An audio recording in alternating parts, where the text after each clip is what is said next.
Assalamualaikum warahmatullahi wabarakatuh. Salam sejahtera bagi kita semua. Apa kabarnya anak-anak? Semoga Bapak doakan kalian sehat selalu ya, agar bisa mengikuti proses belajar mengajar dengan baik dan tidak ada yang ketinggalan.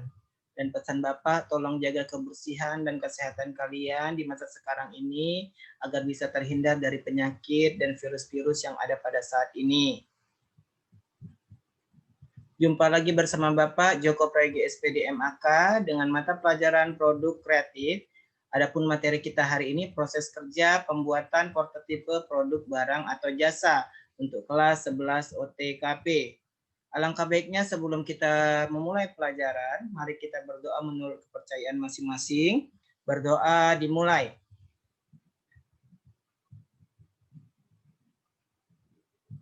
Berdoa selesai.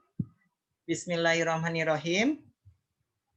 Sebelum kita masuki pelajaran, Bapak jelaskan dulu tentang kompetensi dasar dan indikator pada materi hari ini. Yang pertama, kompetensi dasarnya menganalisis proses kerja pembuatan prototipe produk barang atau jasa. Yang kedua, membuat alur dan proses kerja pembuatan prototipe produk barang atau jasa. Indikatornya, yang pertama menjelaskan proses kerja pembuatan prototipe produk barang atau jasa. Yang kedua, mempraktikkan alur dan proses kerja pembuatan prototipe produk barang atau jasa. Inilah kompetensi dasar dan indikator materi kita hari ini ya anak-anak. Oke, kita masuki poin yang pertama, yaitu proses kerja pembuatan prototipe. Pembuatan prototipe produk barang adalah rencana pembuatan produk dan keunggulan produk yang merupakan penentu dalam kemajuan suatu usaha di masa yang akan datang. Prototipe adalah tahapan dalam sebuah perencanaan awal pembuatan produk. Ini adalah gambaran besar tentang proses kerja pembuatan prototipe atau mengenai prototipe. Oke, kita masuki poin yang berikutnya, yaitu kegiatan prototyping sebagai artefak dalam pembuatan desain. Prototipe dapat dianggap sebagai bentuk artefak, baik dalam tingkatan berdiri sendiri atau menjadi bagian dalam sebuah desain. Bila dilihat sebagai artefak, prototipe mengandung karakteristik sebagai berikut. 1. Mendukung kreativitas. Kedua, membantu pengembang untuk menangkap dan menghasilkan ide. Dan yang terakhir, memfasilitasi pengembang dan memberikan informasi yang relevan tentang pengguna prototipe. Ini adalah kegiatan prototyping sebagai artefak dalam pembuatan desain ya anak-anak. Ini secara garis besarnya. Oke. Kita masuki poin berikutnya, 4 dimensi kegiatan prototyping. Yang pertama, dimensi representasi, di mana dimensi ini berarti menggambarkan bentuk prototipe, misalnya kumpulan kertas, sketsa, atau simulasi komputer. Prototyping lebih cenderung kepada pembuatan iklan, produk, dan pertimbangan tempat yang akan digunakan, serta perhitungan aspek finansial. Yang kedua, dimensi persisi, di mana dimensi ini menggambarkan tingkat ketelitian prototipe yang akan dievaluasi dalam dimensi tersebut. Prototipe dibagi menjadi 3, yakni informal, kasar, dan atau halus. Yang C, dimensi interaktur, di mana dimensi ini menggambarkan sejauh mana hubungan antara konsumen dengan prototipe yang dibuat oleh seorang wirausaha.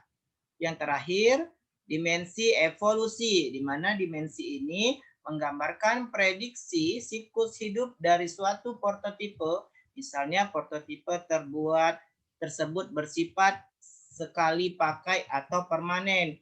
Ini adalah 4 dimensi kegiatan prototyping. Ingat, jadi kalau kamu misalnya terjun dalam kegiatan prototyping, perhatikan 4 dimensi ini dan diingat 4 dimensi ini ya anak-anak.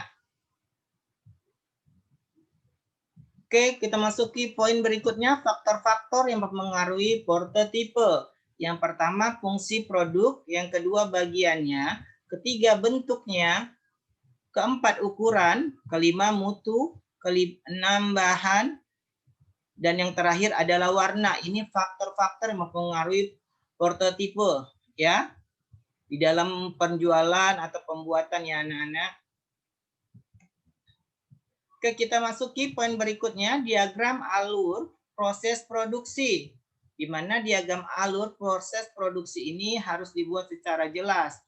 Terlebih dahulu sebelum suatu proses produksi dijalankan. Jadi ingat, diagram alur proses produksi ini sudah dibuat terlebih dahulu sebelum kita pembuatan atau memproduksi suatu barang. Ya, jadi agar kita tidak rugi dan kita tahu pemasukan dan pengeluaran kita dalam pembuatan suatu produk, ya.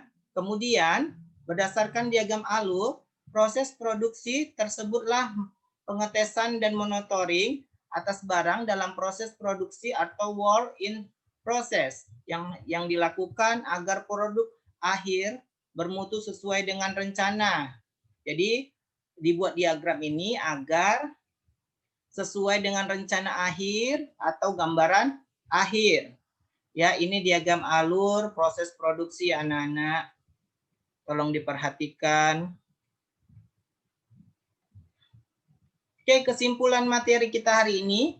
Yang pertama, pembuatan prototipe yaitu produk barang adalah rencana pembuatan produk dan keunggulan produk yang merupakan penentu dalam kemajuan suatu usaha di mana di masa yang akan datang.